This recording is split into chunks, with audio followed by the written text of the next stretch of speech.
안녕하십니까. 동아대학교 신소재물리학과에 재직 중인 정준호 교수입니다.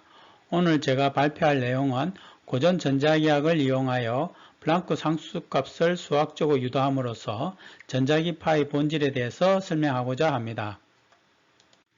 본 연구의 내용들은 다음과 같습니다.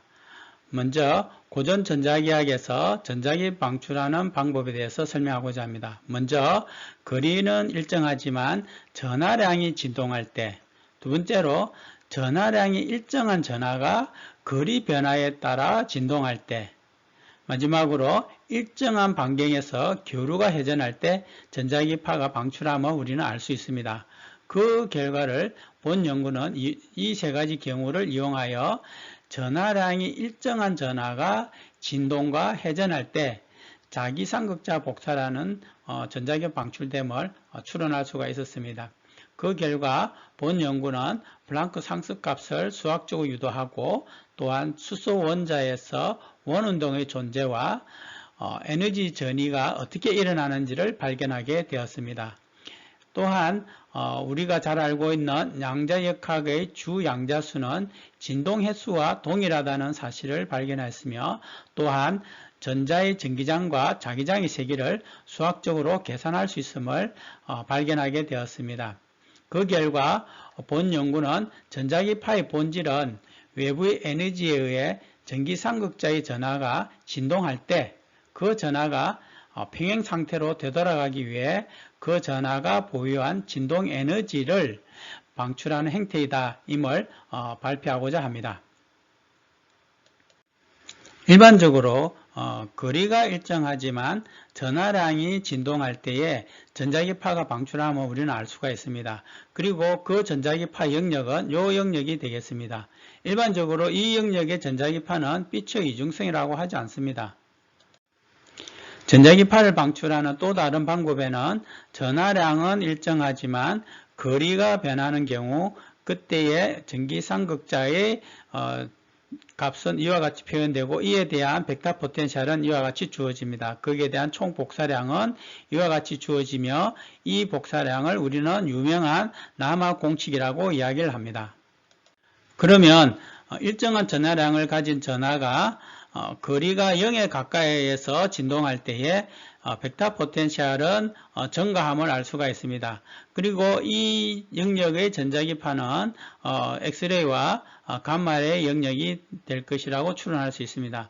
따라서 본 연구는 이 전자기 스펙트럼의 가시광성 영역을 제외한 스펙트럼을 설명할 수가 있음을 우리는 알 수가 있습니다. 본 연구는 이 가시광선의 전자기 스펙트럼을 어떻게 방출하는지 거기에 대해서 발표하고자 합니다. 우리는 전자의 전하량은 일정하다는 것을 알고 있습니다. 그 전자가 진동과 공존 운동할 때 두 개의 가속운동, 즉 진동과 회전이라는 가속운동이 존재함을 알 수가 있습니다. 본 연구는 이러한 사실을 수소 원자의 실질적인 전자의 운동을 교류를 가진 자기상극자의 공존 운동으로 변환시킴으로써 전자는 자기상극자 복사를 방출할 것이라는 것을 추론할 수가 있습니다. 따라서 본 연구는 이 과정을 어떻게 변화시키는지에 대해서 설명하고자 합니다.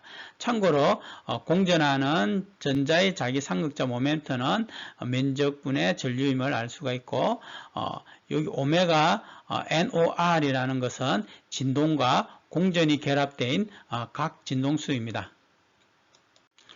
우리는 진동하면서 회전하는 전자가 자세히 보시면 이 원의 중심, 진동의 원의 중심에서 일정한 반경에 따라서 회전하는 것임을 알 수가 있습니다. 그리고 이 회전하는 검은색의 반경은 이와 같은 계학적 관점으로 계산할 수 있으며 여기에 있는 이 반경은 이 RNOR과 동일하게 되겠습니다. 우리가 벡터 포텐셜을 구하기 위해서는 자기상극자 모멘트를 구해야 되는데 여기에 있는 면적의 R은 앞에서 구했으며 여기에 있는 최대 전류값은 위에 있는 값을 이용하여 구할 수가 있습니다. 그리고 이에 대한 결과값은 이렇게 주어지게 됩니다. 이 참고문헌에서 일정한 반경에서 교류가 흐를 때에 지연된 벡터 포텐셜은 이렇게 주어집니다. 그리고 이 복사 영역에서의 벡터 포텐셜은 이와 같게 주어지며 이 벡터 포텐셜에 대한 전기장과 자기장의 표현은 다음과 같이 주어집니다. 우리는 이 전기장과 자기장을 이용하여 총 복사량을 구할 수가 있습니다. 총 복사량은 이와 같이 주어지게 됩니다. 그리고 원 운동에서 여기 상태로 방출되는 에너지 복사량은 이와 같이 주어지며 여기에 대한 플랑크 상수값은 이론적으로 이와 같은 값으로 주어지게 됨을 알 수가 있습니다. 그리고 전자의 진동 횟수는 n의 제곱분의 1에 따라 총 복사량이 방출됨을 알 수가 있습니다. 그리고 재미있는 것은 양자역학의 주 양자수가 진동 횟수와 동일하다는 것을 우리는 알 수가 있습니다. 또한 진동 횟수는 정수이므로 방출되는 에너지가 왜 불연속인지를 알 수 있음을 우리는 발견하게 되었습니다. 만약에 총 복사량의 결과에서 n이 1보다 크면 수소의 전자는 외부 에너지 없이 무한히 전자기파를 방출함을 알 수가 있습니다. 하지만 이러한 현상이 관찰되지 않는 이유는 외부 에너지가 없을 때는 전자는 동서 원운동하기 때문입니다. 그래서 전자의 속력은 상수가 되는 것입니다. 만약에 회전만 있는 수소 원자의 전자가 외부 에너지의 진동과 공전을 하면 그 전자는 다시 가장 안정화 상태인 원운동으로 되돌아가기 위해서 그 전자가 보유하고 있는 진동 에너지를 전자기파 형태로 방출하는 것을 우리는 추론할 수가 있습니다. 그 방출되는 전자기파는 양자역학에서 설명하고 있는 수소 원자 내에서의 전자의 에너지 전이 방법과 동일합니다. 한 예로 높은 진동횟수의 회전각 진동수에서 낮은 진동횟수의 회전각 진동수로 이동할 때에 에너지 보전 법칙에 따라 단위 시간당 방출되는 총 복사 에너지 파장은 니드베리 공식에 따라서 이와 같이 주어지게 됩니다. 따라서 본 연구는 기존의 수소 원자 에너지 레벨을 이와 같이 수정되어야 된다는 우리는 알 수가 있습니다. 그 이유는 주 양자수와 진동의 수가 같다는 것을 설명하고 있으며 주 양자수 다시 말해서 진동의 수가 증가할수록 반경이 증가하게 되고 이 반경의 증가로 인해서 전기장의 세기와 자기장의 세기가 감소함을 알 수가 있습니다. 그리고 진동의 수가 증가하면 증가할수록 에너지가 감소함을 알 수가 있습니다. 그리고 본 연구에서는 n이 제로인 회전운동도 있음을 우리는 알게 되었습니다. 따라서 본 연구는 고전 전자기학으로도 수소 원자의 에너지 레벨을 다 설명할 수 있음을 발견하게 되었습니다.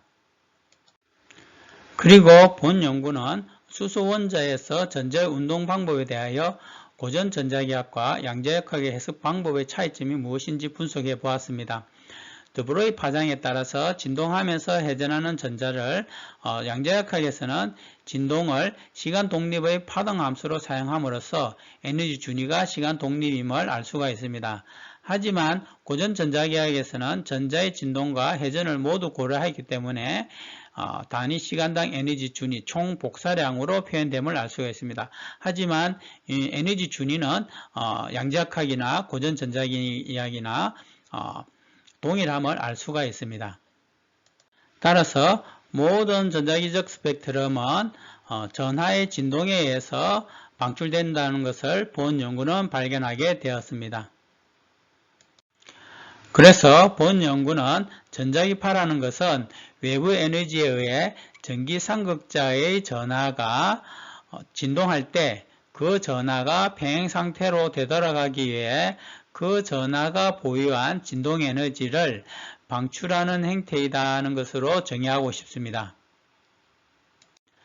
따라서 본 연구의 결론은 플랑크 상수값을 수학적으로 유도할 수 있으며 주 양자수는 진동의 수임을 알았으며 전자가 방출하는 전자기파의 전기장과 자기장을 계산할 수 있었고 전기장과 자기장은 연속적으로 변하는 것이 아니라 주 양자수의 정상파에 따라 변하는 것을 알 수가 있습니다. 그리고 라마가 엑스레이와 감마레이 방출할 수 있음을 120년 증명했기 때문에 본 연구는 전하의 진동에 의해 전자기파를 방출함을 증명함으로써 전자기적 스펙트럼을 모두 설명할 수가 있었습니다. 경청해 주셔서 감사합니다. 어떤 과학자님이 광전효과의 입자는 어떻게 설명할 건가에 대한 장애 질문이 있어서 이에 대한 답변을 드리겠습니다. 우리는 광전효과의 광자를 입자 또는 물질이라고 합니다. 하지만 입자가 아님을 증명해 보이겠습니다. 브리테니카 백과사전에 입자를 물질이라고 합니다. 그리고 우리는 자연의 현상을 물리의 7가지 기본 단위로 표현합니다. 그 중에 물질의 기본 단위는 질량과 전하량 뿐입니다. 왜냐하면 질량은 뉴턴 역학을 설명해야 하고요. 전하량은 전자기학을 설명해야 하기 때문에 우리 물질의 기본 단위는 질량과 전하량입니다. 그리고 소립자들도 질량과 전하량이 있는데 광자와 글루원 그리고 중력자는 단지 질량도 전하량도 없습니다. 그래서 광자는 입자 또는 물질이 아닙니다. 두 번째로는 아인슈타인은 광자를 전자기파라고 했습니다. 그러면 전자기파의 전기장의 세기와 자기장의 세기뿐만 아니라 플랑크 상수값도 수학적으로 구할 수 있어야 했는데 못했습니다. 하지만 본 연구는 수학적 유도였습니다. 마지막으로 광전효과에서 높은 진동수를 가진 광자가 전자를 방출시킨다고 합니다. 하지만 최근에 전자레인지의 마이크로파, 아주 낮은 진동수죠. 그로 이온화 상태인 플라즈마 현상을 발생시킬 수 있음을 증명했습니다. 여기 있는 유튜브를 참고하시면 쉽게 어떻게 플라즈마 형성되는지를 볼 수 있습니다. 따라서 광전효과 입자는 물질이 아니라 단지 진동에너지, 전하의 진동에너지를 방출하는 데 수단으로 전자기파가입니다. 그리고 이 내용에 대한 참고 동영상은 여기에 클릭하시면 되겠습니다. 감사합니다.